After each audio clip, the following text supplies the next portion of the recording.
ng hakbang ko pa lang pababa ng hagdan ay may nakita akong isang magandang liwanag, agaw pansin na dilag, parang galing sa langit ibinaba upang makita ang taglay mong kagandahan na parang diwata. Sarap mong panoorin kapag ngumingiti ka. Kung pwede ko lang kausapin o yakapin, kaso hindi ko magawa kasi nga ako ay nahihiya. Sa katulad mong maladyosa ang datingan at ako'y kinikilig sa tuwing tinititigan ang maamo mong mukha na para bang si Marian. Yan ang dahilan kung ba't ikaw ang naibigan. Isang katulad ko na tanging hiling ay ang katulad mo. Mapansin mo sana na ikaw ang tanging babaeng tinatawag ng puso ko. Yeah. Sa aking pagbalik, sana'y ikaw pa rin ang babae na magbibigay ngiti sa akin. Sa aking pagbalik, sana'y sa'yo pa rin manggaling ang kilig na kay sarap baunin. Sa aking pagbalik, sa aking pagbalik, sa aking pagbalik, sa aking pagbalik, sa aking pagbalik, sa aking pagbalik, sa aking pagbalik.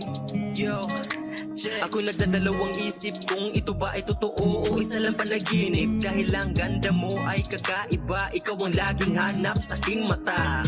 Kaya huwag kang mag-alala, ang tunay na pag-ibig sa akin mo madarama. Pagkat sa puso ko ikaw naman nag-iisa, pangako ko sa'yo wala nang hahanapin pa.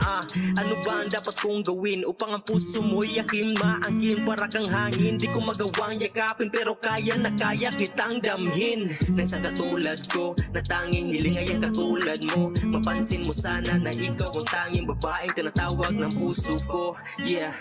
Sa aking pagbalik, sana'y ikaw pa rin ang babae na magbibigay ngiti sa akin. Sa aking pagbalik, sana'y sa'yo pa rin manggaling ang kilig na kay sarap baunin. Sa aking pagbalik, sa aking pagbalik, sa aking pagbalik, sa aking pagbalik, sa aking pagbalik, sa aking pagbalik, sa aking pagbalik. Yo, check. Alam ko na libre lang mangarap pagdating sa isang magandang binibining tangi kong hiling at mahawakan ng mga palad habang inaawitan ng makalumang tugtugin upang maipadama ko sa iyo na ikaw ang nagsisilbi kong lakas. Kahit na sa'kin maraming hadlang, pag-ibig ko ay di magwawakas pagkat ika'y aking minamahal. Yeah. Sa aking pagbalik, sana'y ikaw na ang babaeng makapagpabago sa malungkot kong nakaraan.